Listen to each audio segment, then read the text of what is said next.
now, so we'll get started there.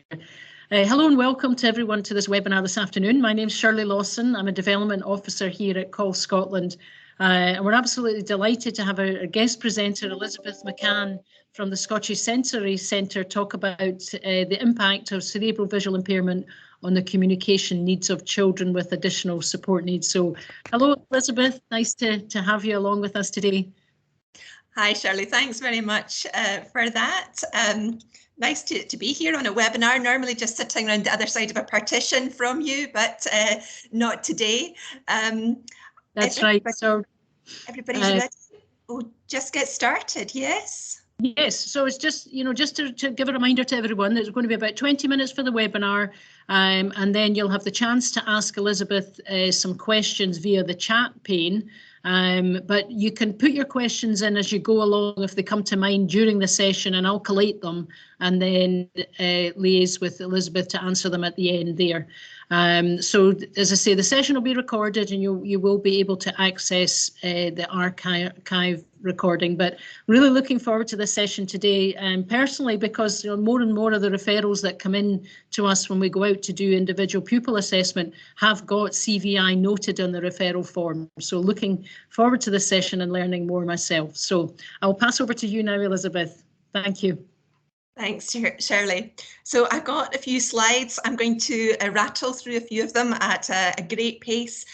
So as Shirley said, please feel free to put any questions in the chat. So what I'm going to cover really is just give you a very brief overview of CVI. It will be incredibly brief. And we're going to look at the dorsal stream difficulties and the impact on learning and communication, the ventral stream difficulties, and again, the impact on learning and communication. We're going to look at perception and learning. And then one of the key messages that I want you to take away today are the 3 C's. So we'll cover those as well. Okay, so first of all, let's talk about cerebral visual impairment. So what types of visual impairment are there? Well, there are 2. There is ocular visual impairment, which, as the picture here on the left suggests, it has to do with the eye and right up to the back of the eye and the optic nerve.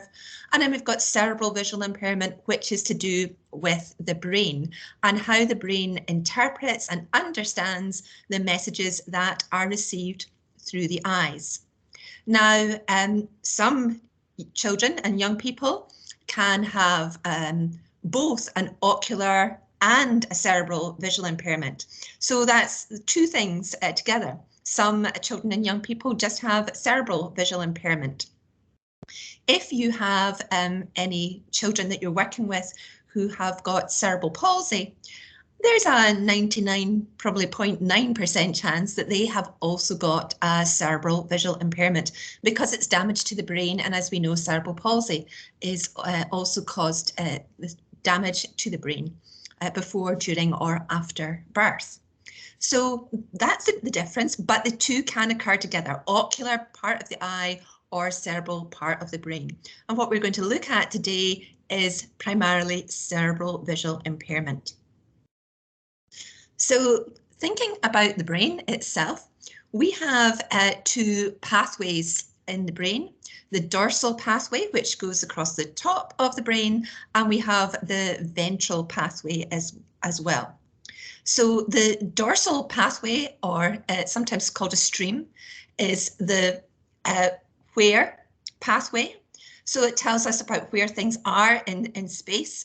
If you think about your house and if you think about, I don't know, forks in your drawer in your kitchen, you in your brain at the moment have a mental map of your kitchen, where the drawer is, and where you would find the forks within that drawer. So that's something, a little bit of what the dorsal pathway does.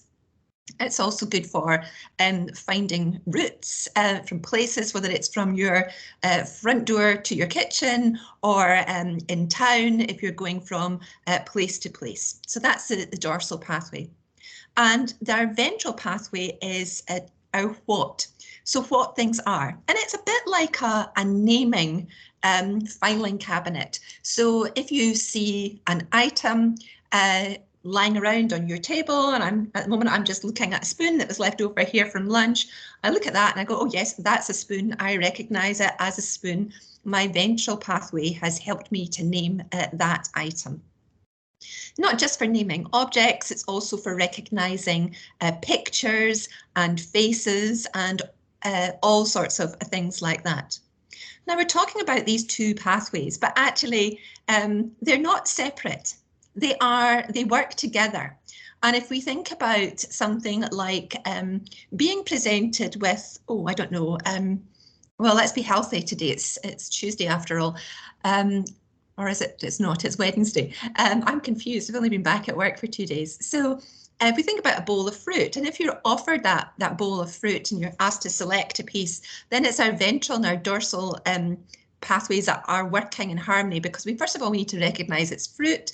What do we see in that bowl of fruit? Oh, well, maybe there's an apple, so I recognise apple, because that's all my ventral pathway. And in our movement of our arm out to get that apple, is all done through our dorsal pathway. Our movement of our hand, how far we are opening our fingers to be able to pick it up successfully and take it from the bowl. So ventral and dorsal pathways are working together. You're thinking, well, what's this all got to do with communication? But if you think about it as well, if we're asking children to select, for example, pictures or things like that, they need to be able to recognize those symbols and reach out and touch them as well. And that's a very complex task that's involved within our brain. Now, I saw that somebody's just mentioned in the chat, and I know that Shirley's going to collate all these questions, but I'm just going to clear this one up right now. Somebody was asking about cortical and cerebral visual impairment. So some people, particularly in the United States, talk about cortical visual impairment. And here in the UK and in Europe, we mostly talk about cerebral visual impairment. And the difference is, although they kind of mean, the people who talk about cortical kind of mean, take the term sort of interchangeably. So if you talk about the cortex, that's your visual cortex, which is at your back of your brain. But we're talking about cerebral, we're talking about parts that go beyond the visual cortex. So your dorsal and your ventral streams. So in the US, and particularly Christine Roman-Lancy, if you've read any of her work, she talks a lot about cortical visual impairment. If you read anything from Professor Gordon Dutton, he says it's not just about your visual cortex, because that's just at the back of your brain. It's actually, there are other issues, as I've just described, that go beyond that. So it's a whole, actually, cerebral visual impairment, which takes in more of the brain. So I hope that has cleared that part up. Now, cerebral visual impairment is often, and by some people, referred to as cerebral visual impairments in the plural, because it's not just one thing. And that's what makes life complicated for us as professionals, because we need to know about where the damage is in the brain, or work out where that damage is, to know what strategies that we are going to use to help the children and young people that we support to actually learn. And so we have to do that through many different ways, but working together, collaborative working, another key message for today, and also through observation as well, and history taking and many other things, which I'm not actually here to talk about today. But I'm not sure I understand. Oops, sorry. Too many technological devices. So CVI can manifest in many different ways, and it can be quite subtle, or it can be very profound. And that really does determine on where the damage to the brain has occurred, the location in the brain, when it happened, and also how much damage has occurred. And CVI can have an impact on all aspects of development in young children. So that is very important to remember. So let's go back and think a little bit more about the damage that can occur in these different streams and what impact that's going to have on learning. So if someone has a dorsal stream damage, what does our dorsal stream do? Well, it often is associated with our lower visual field. In terms of communication, well, what does that have? What implications are there? Well, where things are presented. So we have to be careful that they're presented within a field of vision that child can use. And there may be damage to that lower visual field, or it may just be that that child doesn't use their visual field and that they don't actually know it exists. Our dorsal stream is also important, as I said earlier, for that visual guidance of movement of lower limbs, but also of upper limbs and hands. So again, when you're thinking about moving or hitting a switch or pressing a switch, and also about selecting photographs or symbols. Surface pattern recognition, not so much for communication, but obviously if you want to get to someone, if they're in a different room, and crossing over boundaries can be challenging as well.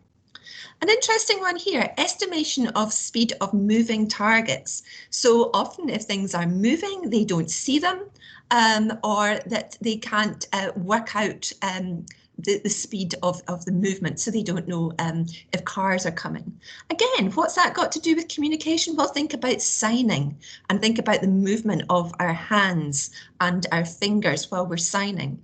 And for many children, this movement out in space makes it very difficult to understand what is actually being said.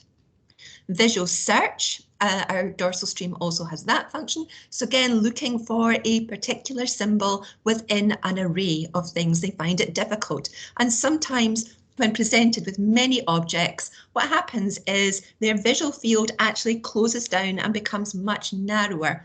So they actually only see one thing, or not even one thing, but a part of one thing.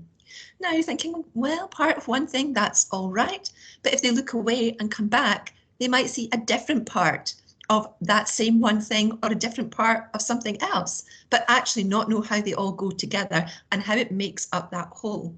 So that leads to very fragmented understanding.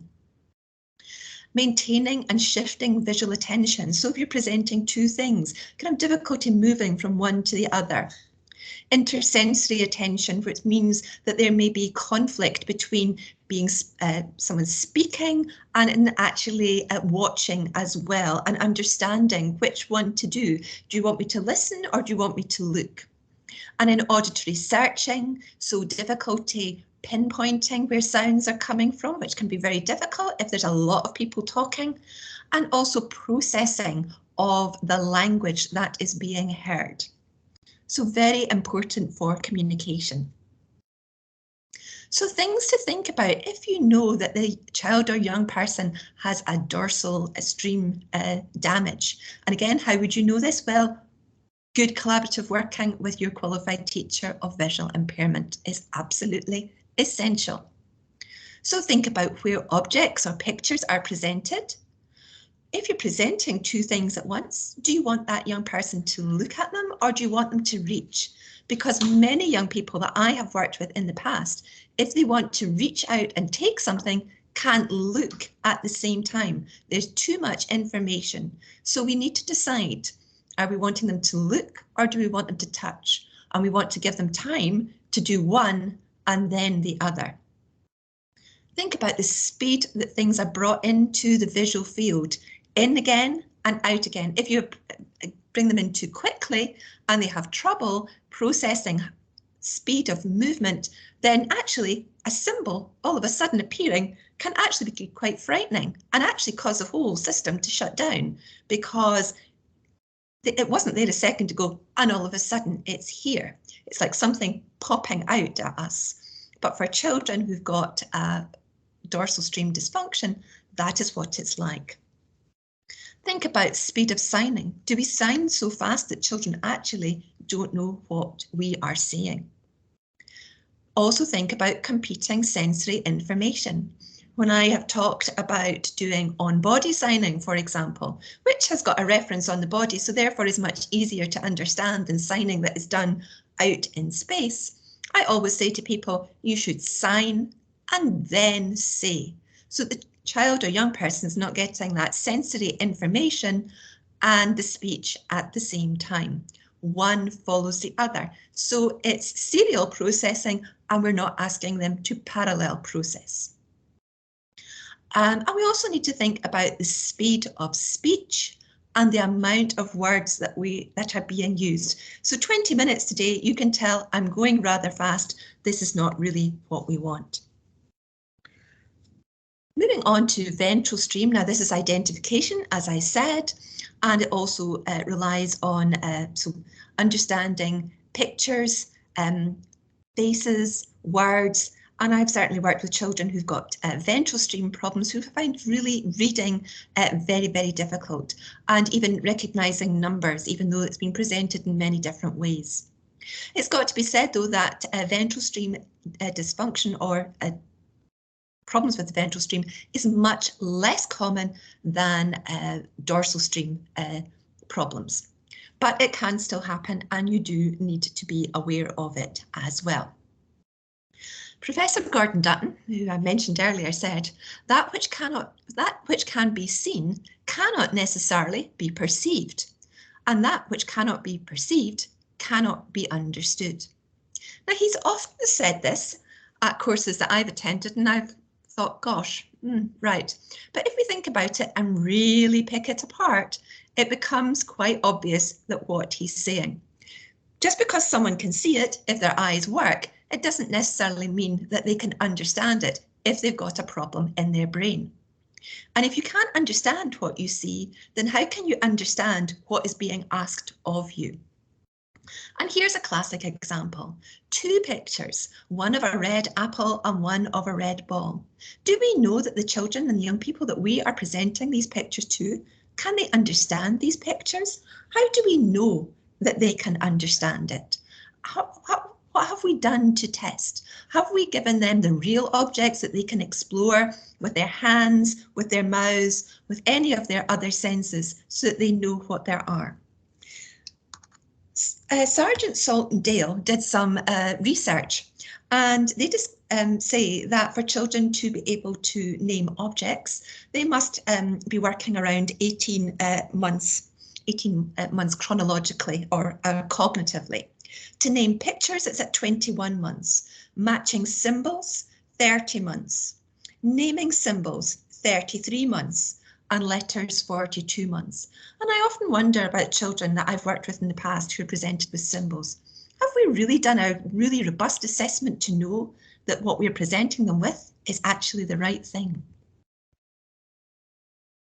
So here's an example, and I pulled this off the internet. It's a board maker sign for bus. And here we have a tree and probably a house in the background. I know this because my visual perception is quite good. And we have our bus in the foreground. And again, let's think about this. These symbols. Now somebody say to me, oh, well, but we can take out the tree and we can take out the house. And that's great. That makes it less busy, because here we've got things that are overlapping, so very difficult to understand. But have we really considered carefully if that is the correct method for that child? What evidence do we have? There's a lot of clutter here, and do we really understand, does the child understand the meaning of that symbol? Does that bus look anything like the bus that they get on? Or is it something completely different? Do they see that bus as a whole? I want to really focus on clutter in my 1 or 2 minutes that I have left.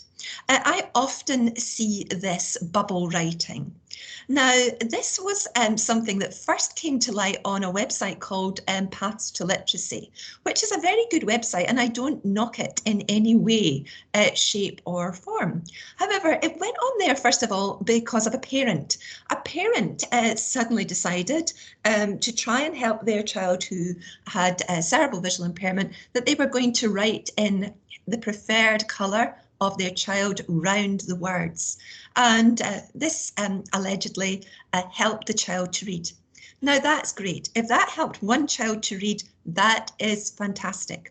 However, here is my caveat to all of that. This bubble writing is not based on any kind of scientific research. This was a parent who devised the strategy themselves. But it really flies in the face of anything that we would say that would be a recognised strategy. So it should never, ever be used as a blanket approach, and indeed may even be unhelpful to many children and young people. So please, unless it has been discussed and trialed with your QTVI, please don't use it because it may be useful, but it may be doing more harm, and you may actually be causing a distraction more than a help. So we must always take into account these 3 C's: comfort, clutter, and cacophony. So comfort, first of all. I sometimes think of our young people as being a bit like a jug of water, and what we're asking them to do is, are they comfortable in their position, in their chair, their supported seating, whatever it may be. And if we're asking them to do something, for example, if we're assessing them for switch access, then what we're asking them to press their switch for should be something that's easily understood and recognised. And that may not be pictures or music, and definitely not pictures and music together. It may be something like a fan, because then we're taking away that visual need and all that goes into thinking about things visually, and we're focusing on that switch access. And if we want them to press something for a switch, then maybe we need to look at different methods. We shouldn't have clutter in what we're presenting to the child, whether it be in symbol form, but also within our environment as well. And cacophony, not using too many senses at once, thinking about, even if it's a sensory story, we're going to focus on one sense at a time. So talking or listening or watching, but not all at the same time. If we're not comfortable, we're uncomfortable, it's discomfort, and we're not going to use our vision. If we've got too much clutter, there's too much visual stimulation, and therefore it's going to switch off our visual system. And if we've got too much auditory noise, we're going to focus on that, and again, we're not going to use our vision. So all of those things can overwhelm our very limited capacity, and so they need to be avoided. So this is a very, very brief overview. If you want to know more about cerebral visual impairment, it's a vast field and it's an ever-changing field because there's always more research all the time. But a good place to start is with John Ravenscroft's conversations with various experts, including Professor Dutton. So there's a link here for those. The CVI Scotland website is also an excellent place to start with some very good resources as well. And also on the website called Teach CVI, which is there.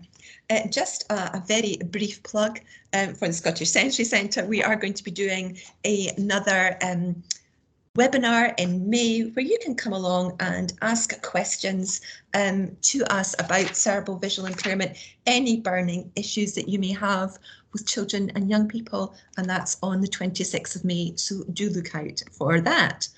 That is my contact details and also my Twitter if anybody wants to give me a follow, and it's normally all about, not necessarily CVI, but definitely all about vision. There we go, Shirley. 23 minutes, not too bad. Excellent, keeping to time nicely. No, that was a really excellent presentation. Thank you very much, Elizabeth. I just put the link in for the Scottish Sensory Centre, where you'll be able to find out information about the webinar Elizabeth was talking about. One question from Nicola was, she was asking, would it be possible to have the reference for the ages given for the matching the symbols and the naming symbols? But so just, I was going to ask Elizabeth, are you happy for your slides to be shared? Absolutely, yes. Right, yes. What I can do is I'll add that into the slide, and then if you want to share them, then you'll have that reference. Great. Right. Yeah. Yes. Good. And a question in from Timothy. He said, where would optic nerve damage resulting from hydrocephalus fit in with this? So if it's due to hydrocephalus, then that's what's caused, would be the cause of your cerebral visual impairment. What's happened there is you've got pressure on the brain, which has been pressure on the optic nerve. So that's where that has come in. I'm not sure if I'm really answering your question, but damage to the optic nerve through the hydrocephalus. And if that young person's also got cerebral palsy, perhaps, I'm guessing, maybe with the hydrocephalus. Okay, thank you. Put it in the chat, more than happy to answer. Jenny's loved your webinar. She said very informative, thank you. And asking, does motion sickness occur commonly with any CVI? New one on me, but I've never heard of it, but I don't think it would probably be within, it wouldn't be impossible, I guess is what I'm saying. Particularly if you have difficulty understanding movement, that could, cause maybe motion sickness. Particularly, I'm guessing, I've not heard. Okay, thank you. And Donna's saying, how would you approach CVI and student learning to use a cochlear implant? Now that is a very interesting one, because it's about understanding of, so many children who've got cerebral visual impairment may also have auditory processing difficulties as well. So having a cochlear implant in and of itself can often, that young person's got to learn to understand what the sounds are. So yes, lots of slow speech, being quite precise in what you're saying and combining that with real objects for understanding. Difficult to know because of, I don't really know the profile of the young person that you're talking about, but yes, I would say a lot of slow speech, slowing down your speech and using real objects to help reinforce those concepts as well that you're teaching. Good. Hopefully that answered your question there, Donna. Yeah, I found that interesting, the parallel processing that you were talking about. And I was thinking about some learners where you're using sign along, where you're actually important that you're speaking and signing at the same time. Whereas obviously you're saying one or the other, one first and then the other, is important that when they're not able to do the parallel processing. Absolutely. Good. I'm just saying that the CVI Scotland site has got some excellent resources. I saw that one, the cool resources, which is the free colour concept and naming games, and they're really nice slides there. So that's definitely something. One of the links on Elizabeth's slide there. No other questions coming in, but I had just one. Just thinking about a class teacher in a mainstream school. Would they be expected to recognise dorsal stream or ventral stream dysfunction? No, that's the job of the QTVI. Yes, so right. Yes, absolutely. This has got to be a collaborative approach between your class teacher, your parents, your QTVI, speech and language therapist. Nobody should be working in splendid isolation. I mean, absolutely. One of the key things here, and whether it's somebody, speech and language therapist from COL or speech and language therapist from NHS, nobody should be working in isolation, because it's everybody's knowledge coming together that's going to get the best outcomes for that child or young person. But the class teacher plays a really crucial role, because they're with that young person more often than the QTVI. So they should be, and it's helpful to say, oh, I've noticed this. It might be nothing, but wonder what caused that, or why is the child doing that? So really important role that everybody plays. And the more knowledge that we have, then I think the better it all becomes, that we're able to recognise things. Yes, no, I think it's definitely the first signs are just for the class teacher to be aware of, what's going on for the pupil, and then to be able to bring in the specialist staff to work and everybody working together on that. So no, great. No, thank you so much. And if you have a last quick question, you can put it in the chat panel. If not, we will leave it for today, but get some very nice comments in there. It was a really nice, clear, helpful session, and I think everyone's really appreciated it. So big thank you very much for coming along to do that for us, Elizabeth. And our next webinar, call webinar, it will be on the 4th of May. I'm just going to put it up here so I can see it. Accessible and Fun Sensory Stories. Joanna Courtney, our specialist speech and language therapist, is doing that in collaboration with Ailey Finlay. So that's on Wednesday, the 4th of May. So you can sign up for that via our website. So thank you very much again to everyone that's joined us today, and a big thank you to Elizabeth and Robert and Craig in the background for Cole. So thank you very much, everyone. Thank you, Shirley. Thanks, everyone. Bye for now. Bye.